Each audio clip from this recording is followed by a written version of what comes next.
কি আছে আর বডি বিল্ডারদের লাইফে? সকালে ঘুম থেকে উঠে ডিমটা চুলায় চড়াই দিয়েই সবার আগে তো আমার বাচ্চাদের কিছু খাবার দাবার দিয়ে রেডি হয়ে যাচ্ছিলাম কার্ডিওর জন্য অ্যাজ ইউজুয়াল। সামনেও গেম আছে, কম্পিটিশন রিসেন্টলি শেষ হইলো, তারপরেও সামনে গেমের জন্য প্রিপারেশন নিতে হবে, দ্যাটস ওয়াই কার্ডিও চালা যেতে হবে।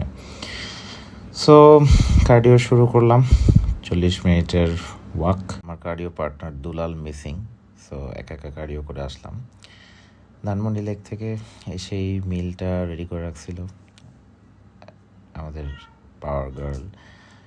মিলে ছিল হচ্ছে গিয়ে 60 গ্রাম ওটস, একটা কলা আর 6টা এগ হোয়াইট। আজকে ডায়েট দেওয়ার কথা, এখনও কোচ ডায়েট দেয় নেই, হোপফুলি রাতের মধ্যে চলে আসবে ডায়েট, দেন আবার চেঞ্জেস আসবে। দেন মিল নিয়েই চলে গেলাম জিমের রাইট মিটার্স ধানমন্ডি ব্রাঞ্চে। ট্রেনে এসে ফোনের উপর ফোন দিচ্ছিল, আজকে উঠতে একটু লেট হয়ে গেছে, অনেকদিন পর কার্ডিও শুরু করলাম, দ্যাটস ওয়াই উঠতেও লেট হয়ে গেছে। দেন যে কতক্ষণ ওয়ার্কআউট শেষ করাইলাম, যা যা বাকি ওয়ার্কআউট ছিল পুরোটা করাতে পারিনি। ওয়ার্কআউট শেষ করে নিউট্রিশন সংক্রান্ত কিছু লেকচার ঝাড়লাম, যেগুলি তার মাথার উপর দিয়ে যাচ্ছিলো। সে বলতেছিল সব বুঝতেছে, বাট আমার মনে হচ্ছিল সে বাসায় যাই উল্টাপাল্টা করবে। ঠিক আছে, দ্যাটস ওয়াই আমার ট্রেনিংয়ের জন্য সবসময় ফরজ কাজ হইলো আর ছবি পাঠানো খাবারের। দেন ট্রেনিং শেষ করার প্রি ওয়ার্কআউটটা গুলো রেখে দিলাম। প্রি ওয়ার্কআউটটা খাওয়ার পরপরই আমি জানি যে আরেকজন চলে আসবে, একটু পরে আরেকটা ট্রেনিং ছিল, ওই ট্রেনিং ওয়ার্কআউট শেষ করার পরে অ্যাকচুয়ালি আমার ওয়ার্কআউট শুরু করি। সো প্রি ওয়ার্কআউটটা রেডি করে রেখে, প্রি ওয়ার্কআউটে কী কী থাকে সেটা আগে বলে নিই। প্রি ওয়ার্কআউটে হচ্ছে গিয়ে গ্যাটের নেটফ্লিক্সটা ইউজ করতেছি, আর যেহেতু এটা ক্রিয়েটিন ফ্রি সেহেতু কার্ডাউনে এটা ইউজ করা যায়, আপনারা চাইলে ইউজ করতে পারেন যারা যারা ওয়েট নামাতে চাচ্ছেন তাদের জন্য। আর এছাড়া আছে আপনার গ্যাটের যেটা অ্যালার্জেনাইন 1000 mg, ওইটার 3টা ট্যাপস থাকে। আর ইন্টার ওয়ার্কআউটে ইডাবলে রুল 1-এ যে ইডাবলেটা আছে। প্রি ওয়ার্কআউট খাওয়ার পর কিছুক্ষণ ওয়ার্ম আপ করে নিই, যেহেতু অনেকদিন পর ওয়ার্কআউট শুরু করছি, ওয়ার্ম আপটাকে প্রায়োরিটি, মোবিলিটি ওয়ার্কটাকে প্রায়োরিটি অবশ্যই দিতে হবে। সো ওয়ার্ম আপ শেষ করার পরপরই যতক্ষণে রেডি হইলাম ততক্ষণে স্টুডেন্ট এসে সারছে, যে ট্রেনিংটা আসার কথা ছিল। সকালের আরেকজন মিসিং ছিল, তো যার কারণে আজকে অনেক লাইট ডে গেছে। সব ট্রেনিং একসাথে আসলে অনেক সাফার করতে হয়, অনেক হ্যাকটিক ডে যায়। সো আজকে লাইট ডে ছিল। আজকে মোটামুটি অনেক দিন পর ওয়ার্কআউট সবাই শুরু করছে, আমার স্টুডেন্টরাও, যেহেতু একটা গ্যাপ ছিল, ভ্যাকেশনে ছিলাম, আপনারা জানেন হয়তো। সো সবাই যেহেতু অনেকদিন পর শুরু করছে, তো অত একটা হেভি পুশ দেওয়াই নেই কাউকেই। অনেক আছে আমার কাছে মোটা হইতে, অনেক আসে চিকন হইতে, সো এক একজনের এক এক চাহিদা থাকে। সো এই আপুটা আসছে হচ্ছে গিয়ে আমার কাছে মোটা হইতে। তো যারা যারা ট্রান্সফরমেশন রিলেটেড ট্রেনিং করতে চান, সব কিছু আমাকে ডিএম করতে হবে ডিটেলের জন্য। দেন ওয়ার্কআউট শুরু করে দিলাম। ওয়ার্কআউটে খুব বেশি বড় ভলিউম রাখিনি, ইন্টেন্সিটি হাই রাখছি। বাইসেপের জন্য 2টা ওয়ার্কআউট, বাইসেপের একটা ওয়ার্কআউটের ভিডিওই করতে ভুলে গেছি। বারবেল কার্ল ছিল আর হ্যামার কার্ল ছিল, যেহেতু অনেকদিন পরে স্টার্ট করছি। প্রায় এই বছরের এই প্রথম 9 থেকে 10 দিনের গ্যাপ গেল, ভ্যাকেশনে ছিলাম। টুকটাক একটু জিম করছি হোটেলের জিমগুলিতে, আমি 2-3টা হোটেল সুইচ করে থাকছি ফর বেটার এক্সপিরিয়েন্স। জিম করা হয়েছে, বাট অত একটা মেশিন টেশিন ওখানে ছিল না। তো এছাড়া ভালোই কার্ডিও করছি, ঘুরেঘুরি করছি অনেক। সো একটু বডি অ্যাক্টিভ ছিল, যার কারণে আজকেও অনেকে বলে না যে অনেকদিন পর ওয়ার্কআউট শুরু করলে পুশ দেওয়া যায় না, বাট স্টিল লাস্ট সেটটা 50 কেজি এসেন্ট্রিক মেনটেন করেই ওয়ার্কআউট কমপ্লিট করছি, বাইসেপের যেটা।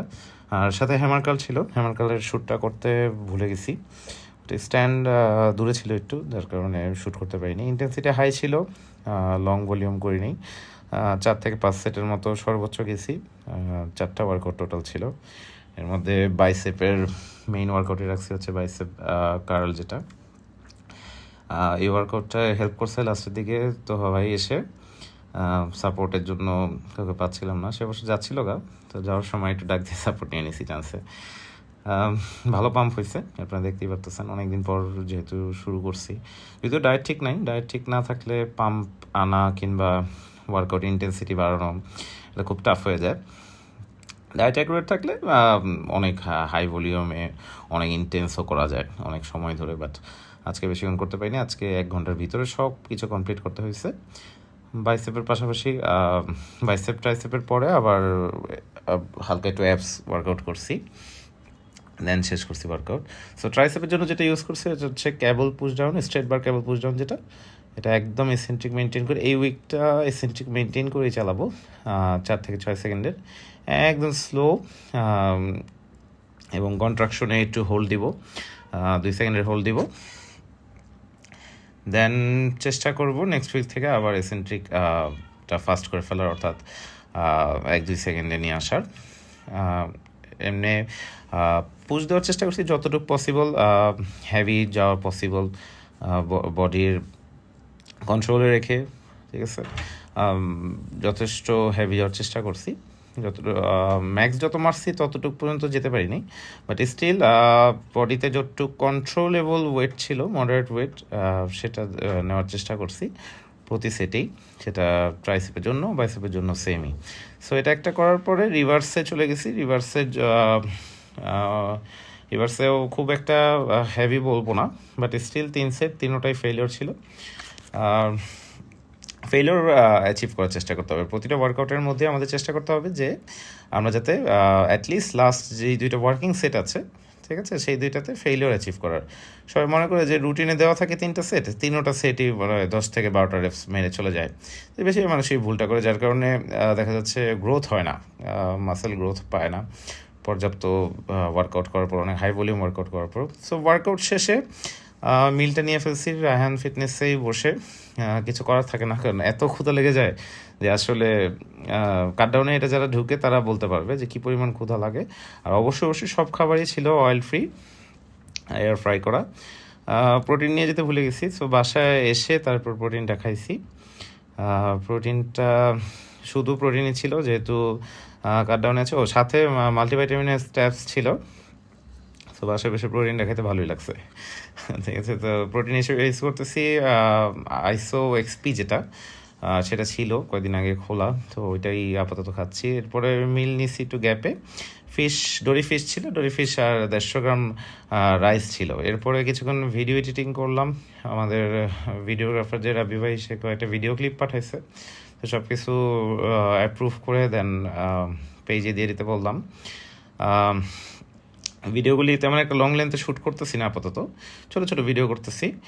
ভিডিও এডিটের সময় আমার লক্ষ্মী মা চলে আসছে আদর নেওয়ার জন্য, সে সবসময় আমার পাশে বসে থাকে। আপনারা জানেন সবাই আমার 5টা বাচ্চা আছে, এর মধ্যে এটা একটা সবচেয়ে আদুরি আমার, সারাক্ষণ কোলে থাকতে চায়, তো দেখা যায় ডিস্টার্ব করতেই থাকে। এরপরে চলে গেলাম আপনার গুলশান 1-এ আয়রন নেশন যে জিমটা আছে, ওখানে শুধু আমি পার্সোনাল ট্রেনিং করে, আপনারা হয়তো জানেন। কারো ট্রেনিং স্লট সম্পর্কে জানতে চাইলে অবশ্যই ডিএম করবেন। দেন বাসে এসে খাবারটা চড়া দিলাম, এসে দেখলাম আমাদের পাওয়ারগার্ল ঘুমাচ্ছে, সো নিজেই খাবার ছড়ায় দিয়ে খাবার রেডি করে দেন আবার ক্লায়েন্টদের কিছু মেসেজ করে নিলাম ডায়েটের অবস্থা দেখে। দেন একদম লাস্টে এই একটু আগে লাস্ট মিলটা নিয়ে শেষ করলাম। বাসায় সালাদ শেষ হয়ে গেছে আনফর্চুনেটলি, সালাদ ছাড়াই চিকেনটা এরকম শুকনো চিকেন, একদম ড্রাই চিকেনগুলি বসে বসে খাইলাম। সো দ্যাটস ইট, এটাই আসলে থাকে বডি বিল্ডারদের জীবনে। Thank you for watching.